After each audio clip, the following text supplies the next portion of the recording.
Hello students, welcome back to Select Civils. Select Civils में आपका स्वागत है। बिहार पीसीएस के लिए हमें पता है कि बहुत कम दिन बाकी हैं, नियर अबाउट 15 से 18 दिन बाकी हैं।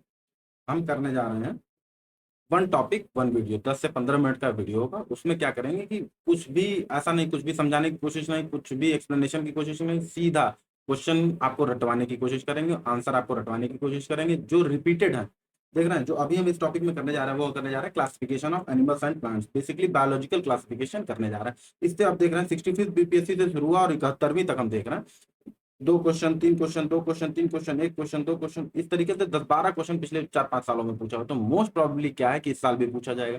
और इसमें क्या कंफ्यूजन है कि हम पढ़ छोड़ के तो नहीं जा सकते, इसको छोड़ के तो जा नहीं सकते क्योंकि पूछ रहा है क्वेश्चन, पर ये थोड़ा सा पड़ जाता है टफ। इसमें क्या कर जाता है, बहुत सिंपल चीजें भी हैं और बहुत टफ चीजें भी हैं। बेसिक मतलब हार्डकोर बायोलॉजी इसमें आ जाती है, तो अगर हम बायोलॉजी फील्ड से नहीं है तो ये हमारे लिए कठिन हो जाती है। अब इसमें मेन चीज है कि सिंपल भी पूछा जाता है, टफ भी पूछा जाता है। हम पढ़ने चलते हैं टफ टफ आप कर नहीं पाएंगे और सिंपल वाला गलत करके चले जाएंगे। जहां पर दो में से एक क्वेश्चन फॉर श्योर आप बना लेंगे, वहां क्या होता है, दो में से एक भी क्वेश्चन आप नहीं बना पाते। तो हमारा टारगेट रहेगा कि टफ तो करने की कोशिश करें, पर जो सिंपलेस्ट फैक्ट है जो हम भूल जाते हैं ज्यादा पढ़ने के चक्कर में, क्योंकि बहुत बड़ा चैप्टर है। 3 वीडियो में इसको खत्म करेंगे, 10-10 मिनट के, 10-12 मिनट के। तो और वैसे आपको 2-2 ढाई-ढाई घंटे लगता है अगर पूरा पढ़ेंगे। आप पूरा पढ़ेंगे, अंत में सब भूल जाते हैं। तो हमारा टारगेट ये है कि आसान वाले जो क्वेश्चन उनको ना छोड़ के जाए और आसान टफ वाले को थोड़ा सा आसान किया जाए। बेसिक गोल यही है। सीधा इसी पे चलते हैं। इसमें मैंने क्या किया, बेसिकली एनसीईआरटी और जो पीवाईक्यूज हैं उन्हीं से मैंने क्या किया, पॉइंटर्स बनाए। उन्हीं पॉइंटर्स को आपको रख के जाना। आता है तो ठीक है, वरना नहीं आता तो आपकी किस्मत है। ठीक। सबसे पहले हम क्या देखने जा रहे हैं, प्लांट्स और एनिमल की क्लासिफिकेशन, जिसको बायोलॉजिकल क्लासिफिकेशन भी बोलते हैं, या इसका एक और नाम है टैक्सोनॉमी। कुछ पॉइंटर्स देख लेते हैं। टैक्सोनॉमी को ही बोलते हैं बायोलॉजिकल क्लासिफिकेशन। टैक्सोनॉमी क्या होता है, नेमिंग सिस्टम है, नाम रखने का या ऑर्गेनाइज करने का सिस्टम है। किसको, ऑर्गेनिजम्स को या प्लांट एंड एनिमल्स को। एक नाम आपको जान लेना है, कार्ल लिनियस, आपने नाम सुना होगा। 1707 से 1778 के बीच में ऑपरेट किए थे। इन्होंने ही बाइनोमियल नोमेनक्लेचर शुरू किया था। दुई नाम पद्धति इन्होंने ही शुरू की थी, जिसको साइंटिफिक नोमेनक्लेचर बोलते हैं। जैसे हमारा जो साइंटिफिक नाम है होमो सैपियंस है, तो एक वर्ड है इसमें होमो, एक वर्ड है सैपियंस, तो इसमें दो वर्ड दिख रहा है, तो इसीलिए इसको क्या बोलते हैं, बाइनोमियल। किसी भी चीज का, कैट का, डॉग का, रोज का, राइस का, किसी बैक्टीरिया का हमेशा दो नाम होगा, इसीलिए वो क्या होगा, बाइनोमियल नोमेनक्लेचर होगा। अब नेमिंग करने से क्या होगा कि ग्रुपिंग आसान हो गई। और उसके बाद से नेमिंग तो हमने कर दिया, अब हम प्रॉपर्टीज के आधार पर ग्रुपिंग करेंगे। ठीक। तो प्रॉपर्टीज के आधार पर कार्ल लिनियस ने क्या किया था, पूरे जो ऑर्गेनिज्म धरती पे पाए जाते हैं उनको दो पार्ट्स में डिवाइड किया था, या तो वो प्लांट्स होंगे या तो एनिमल्स होंगे। लेकिन जब माइक्रोस्कोप आ गए तो हमें पता चला कि कुछ, भाई प्लांट तो मल्टी सेलुलर होते हैं, बहुत सारे सेल होते हैं, एनिमल्स मल्टी सेलुलर होते हैं, लेकिन हमको यूनिसेलुलर भी दिखाई दिया। तो हमने कहा कि भाई तब तो प्लांट और एनिमल में नहीं बच पाएगा। तो हमने एक और किंगडम बनाया जिसको बोला गया मोनेरा। अच्छा, और बढ़िया माइक्रोस्कोप आया तो देखा गया कि मोनेरा से, एनिमल से और प्लांट से, तीनों से एक अलग ऑर्गेनिज्म होते हैं जिनको प्रोटिस्ट बोलते हैं। फिर देखा गया कुछ आगे चल करके कि ये ना प्लांट्स में, ना एनिमल्स में, ना मोनेरा में, ना प्रोटिस्टा में, सीधा एक कोई किंगडम है, फंजाई। तो इस तरीके से हम देखते हैं 5 किंगडम लास्ट में फाइनल होते होते 1969 तक में 5 किंगडम बनाए गए। उन्हीं को देखना। कुछ आपको देख लेने हैं पॉइंटर जो एनसीईआरटी और तमाम तरीकों की बुक्स में बीच में इन बिटवीन लाइंस लिखे रहते हैं, उनको देख लेना था। माइक्रोस्कोपिक एल्गी जो होते हैं वो क्या करते हैं, सबसे ज्यादा 80% से 90% ऑक्सीजन जो अर्थ की जो हम कंज्यूम करते हैं, हम जो सांस लेने में यूज करते हैं, वो यही माइक्रोस्कोपिक एल्गी प्रोड्यूस करते हैं, ना कि पौधे, प्लांट जो हमको टेरेस्ट्रियल पौधे होते हैं, पृथ्वी पे जमीन पे पौधे दिखाई देते हैं, उस वो कुछ भी ऑक्सीजन प्रोड्यूस नहीं करते as compared to microscopic algae जो सूक्ष्म एल्गी होते हैं, जो कि ओशियन के सरफेसेस पे और मार्शी एरियाज में रहते हैं, वो प्रोड्यूस करते हैं। वही ऑक्सीजन हम क्या करते हैं, ब्रीथ करते हैं। उनका एग्जाम्पल्स आपको देख लेना, phytoplankton, diatoms, green algae, dinoflagellates. ये अब आपको लग रहा होगा अभी क्या है, ये तो समझ में नहीं आ रहा। अभी देखेंगे एक एक चीज समझ में आ जाएगा कि ये क्या चीज है, कैसे इनकी ग्रुपिंग की गई है। क्या फाइटोप्लैंक्टन आम के पेड़ के साथ ग्रुप किए जा सकते हैं, क्या डाई एटम बैक्टीरिया के साथ, क्या ग्रीन एल्गी कुत्ते के साथ, या किसी और किसी आम के पेड़ के साथ, किसी के साथ ग्रुप नहीं किए जा सकते। इनकी अलग ग्रुपिंग है। इन सब की अपने अपने में क्या है, ग्रुपिंग अलग है। हो सकता है फाइटोप्लैंक्टन डाइएटम अलग हो, पर इनका एक ही काम है, इन माइक्रोस्कोपिक एल्गी का एक ही काम है, ऑक्सीजन प्रोड्यूस करना। ये फोटोसिंथेसिस करके ऑक्सीजन प्रोड्यूस करते हैं। जैसे ये ऑक्सीजन प्रोड्यूस करते हैं माइक्रोस्कोपिक एल्गी, वैसे ही कुछ क्या करते हैं, डिकम्पोज का काम करते हैं। डिकम्पोज करने का, जब डेथ हो जाती है ऑर्गेनिजम्स की, तो उनको डिकम्पोज करने का काम कौन करता है, फंजाई या बैक्टीरिया। अभी देखेंगे बैक्टीरिया किस ग्रुप में होते हैं और फंजाई किस ग्रुप में होते हैं। देखिए फंगस जब आप बोल रहे हैं, FUNGUS, तो ये सिंगुलर वर्ड, किसी एक फंगस की बात कर रहे हैं। जब फंजाई बोल रहे हैं तो फंजाई, कई सारे फंजाई यानी प्लूरल की बात कर रहे हैं। जैसे बॉय बॉयज में अंतर है, वैसे फंजाई और फंगस में अंतर है। जैसे गर्ल और गर्ल्स में अंतर है, वैसे फंजाई और फंगस में अंतर है। फंजाई मतलब गर्ल्स या और फंगस मतलब गर्ल। सिंगुलर प्लूरल का अंतर ये याद रखना, कंफ्यूज नहीं होना। कुछ और पॉइंटर छोटे छोटे जो एनसीईआरटी में दिए हुए हैं, इन बिटवीन लाइंस दिए हुए हैं, जो हम इग्नोर करते चलते हैं।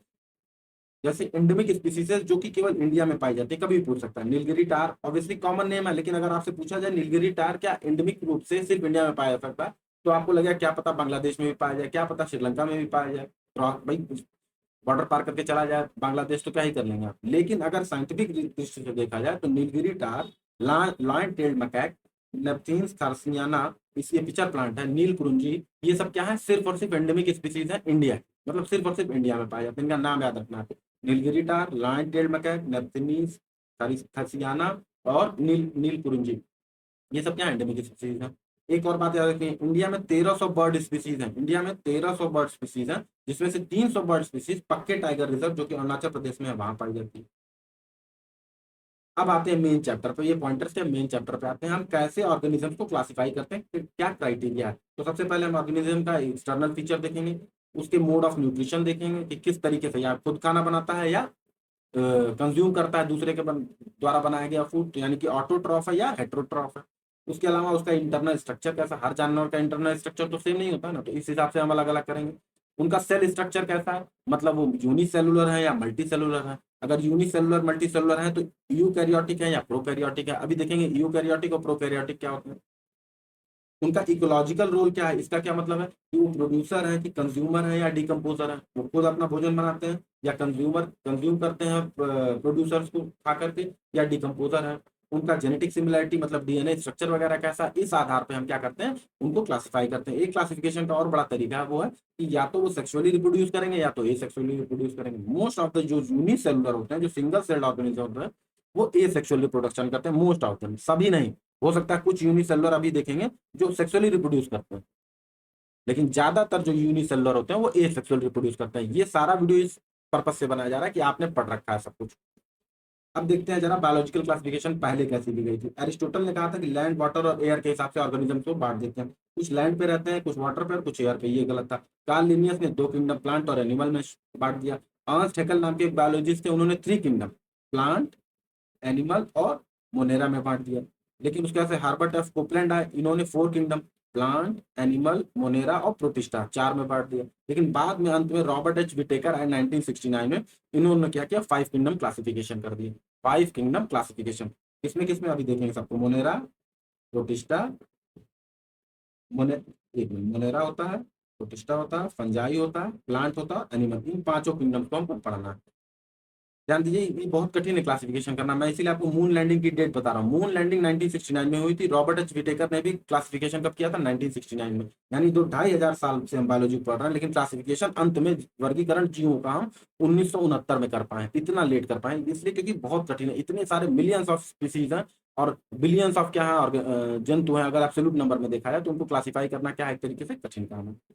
रॉबर्ट एच विटेकर ने क्या किया, जो 5 किंगडम क्लासिफिकेशन किया था उसमें सबसे पहला किंगडम है मोनेरा, दूसरा किंगडम है प्रोटिस्टा, फंजाई, प्लांटे और एनिमलिया। एक एक करके इनको देखें, कोशिश करेंगे। अब उन्होंने क्लासिफिकेशन कैसे किया था ये जरा देख लेते हैं। सबसे पहले उन्होंने सेल टाइप के आधार पर क्लासिफिकेशन किया था, या तो सेल प्रोकैरियोटिक होगा या तो यूकैरियोटिक होगा। हम जानते हैं हर ऑर्गेनिज्म अंत में किससे मिलकर बना है, सेल से। अब हम देखने जाएंगे उनकी सेल की टाइप कैसी है। अगर प्रोकैरियोटिक है तो उनका एक ही टाइप होता है मोनेरा, एक ही टाइप के ऑर्गेनिज्म प्रोकैरियोटिक होते हैं जो मोनेरा, उनको कहते हैं मोनेरा, उनको क्या कहते हैं, मोनेरा। मोनेरा के एग्जांपल है बैक्टीरिया, आर्किया और साइनोबैक्टीरिया। अब प्रोकैरियोट यूकैरियोट जरा सा देख लेते हैं होते क्या।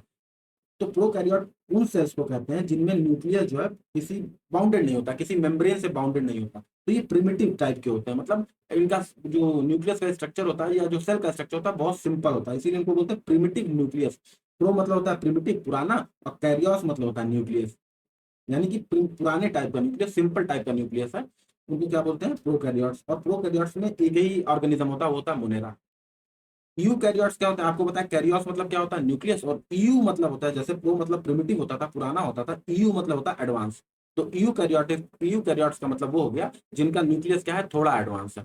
तो प्रोकैरियोट सिर्फ एक टाइप के होते थे, मोनेरा। मोनेरा के एग्जांपल्स है बैक्टीरिया, जितने भी धरती पे बैक्टीरिया पाए जाते हैं सब मोनेरा होते हैं। जितने भी आर्किया टाइप के बैक्टीरिया होते हैं वो सब क्या होते हैं, मोनेरा होते हैं। जितने भी साइनो बैक्टीरिया पाए जाते हैं, अभी साइनो बैक्टीरिया, आर्किया बैक्टीरिया सब देखेंगे, ये सब क्या है, मोनेरा है। जितने भी मोनेरा है वो यूनिसेलुलर होते हैं, there are no multi cellular moneras. ये मोनेरा जो है यूनिसेलुलर ही होते हैं। अभी एक एक करके सबको देखेंगे। अब यूकैरियोट्स में आते हैं, जैसे प्रोकैरियोट सिर्फ मोनेरा होते थे, सिर्फ सिंगल सेल्ड होते थे, क्या होते थे, सिंगल सेल। लेकिन यूकैरियोट जिनमें एडवांस न्यूक्लियस है, वो यूनिसेलुलर भी हो सकते हैं, सिंगल सेल भी हो सकते हैं और मल्टी सेलुलर भी हो सकते हैं, यानी कई सारे सेल से भी मिलकर बने हो सकते हैं। उन्हीं को थोड़ा सा देखने की कोशिश करते हैं। ठीक, इधर आपको दिख नहीं रहा, अभी देखिएगा। ठीक, ऐसे दिख रहा है। अब जो यूकैरियोट्स यूनिसेलुलर है, उनमें एक ही एग्जांपल है प्रोटिस्टा। एक ही टाइप के ऑर्गेनिज्म, उनको बोलते हैं प्रोटिस्टा। क्या बोलते हैं, जैसे प्रोकैरियोट्स में सिर्फ मोनेरा होता था, वैसे यूकैरियोट्स के यूनिसेलुलर में सिर्फ क्या होता है, प्रोटिस्टा होता है। सिर्फ क्या होता है, प्रोटिस्टा होता है। अब जैसे मोनेरा का एग्जांपल बैक्टीरिया, आर्किया और साइनोबैक्टीरिया है, वैसे यूकैरियोट के यूनिसेलुलर के प्रोटिस्टा का जो एग्जांपल है वो है अमीबा, पैरामीशियम, यूक्लिना, क्लाइमोडोमोनास। ये सब क्या है, प्रोटिस्ट के एग्जांपल है। प्रोटिस्टा या प्रोटिस्ट कुछ भी बोल सकते हैं। हमने यूकैरियोट्स यूनिसेलुलर देख लिया, अब हम यूकैरियोट मल्टी सेलुलर देखेंगे। ठीक, मल्टी सेलुलर देखने की कोशिश करते हैं। अब मल्टी सेलुलर में दो टाइप के हो सकते हैं, दो टाइप के यूकैरियोट्स मल्टी सेलुलर हो सकते हैं। एक यूकैरियोट जिनमें सेल वॉल होगा और एक यूकैरियोट जिनमें सेल वॉल नहीं हो, जिनमें सेल वॉल नहीं होगा। ये इनमें सेल वॉल नहीं है, उसमें सिर्फ एक ही आता है, एनिमल्स। एनिमल्स ऐसे यूकैरियोट हैं जो मल्टी सेलुलर होते हैं और सेल वॉल नहीं होता। ध्यान दीजिए, एनिमल्स ऐसे यूकैरियोट्स हैं जो मल्टी सेलुलर हैं लेकिन बिना किसके हैं, सेल वॉल के हैं। उनका एग्जांपल एनिमल, एनिमल में हम आते हैं, एनिमल्स में आंट आता है, स्नेक आता है, फ्रॉग, ह्यूमन, ये सब क्या है, मल्टी सेलुलर यूकैरियोटिक, जिनमें सेल वॉल नहीं है। सेल तो आपने पढ़ा ही होगा ना, सेल, सेल वॉल जानते ही। अच्छा, अब ऐसे यूकैरियोट जो मल्टी सेलुलर हैं लेकिन सेल वॉल के साथ है, अब वो दो टाइप के होंगे। या तो उनकी सेल वॉल चिटिन की बनी होगी, या तो उनकी सेल वॉल सेलुलोज की बनी होगी। अगर सेल वॉल चिटिन की बनी है तो उसमें सिर्फ क्या आता है, ध्यान दीजिए, एक सेकंड को जो है मैं दिखाने की कोशिश करूँ, ये उसमें सिर्फ फंगस आता है, ये दिख रहा है ना आपको, फंगस, उसमें सिर्फ आता है फंगस। अगर सेल वॉल सेलुलोज की बनी है तो उसमें क्या आते हैं, प्लांट आते हैं। तो यानी ऐसे यूकैरियोट्स, ऐसे यूकैरियोट्स जो मल्टी सेलुलर हैं, सेल वॉल है लेकिन चिटिन की है तो वो आते हैं फंगस, और सेल वॉल है लेकिन सेलुलोज की है तो वो आते हैं प्लांट। यहाँ हल्का सा आपको दिख रहा है, ये नीचे कट गया, ये प्लांट दिख रहा है, ये दिख रहा है प्लांट। अगर सेल वॉल है तो चिटिन की है तो फंगस होगा, अगर सेल वॉल सेलुलोज की है तो क्या होगा, प्लांट। तो इस तरीके से क्लासिफिकेशन कर दिया हम। नेक्स्ट वीडियो में हम एक एक करके प्रोकैरियोट्स, पहले प्रोकैरियोट्स में सिर्फ एक ही है, मोनेरा, तो पहले हम मोनेरा को देखेंगे, फिर हम प्रोटिस्टा को देखेंगे, फिर हम किसको देखेंगे, फंगस को देखेंगे, फंजाई दिख रहा है ना आपको यहाँ पे, फंगस को देखेंगे, फिर प्लांट को देखेंगे और फिर किसको देखेंगे, एनिमल को देखेंगे। ओके, ये बेसिक आइडिया आपको लग गया। Thanks for watching, have a nice day.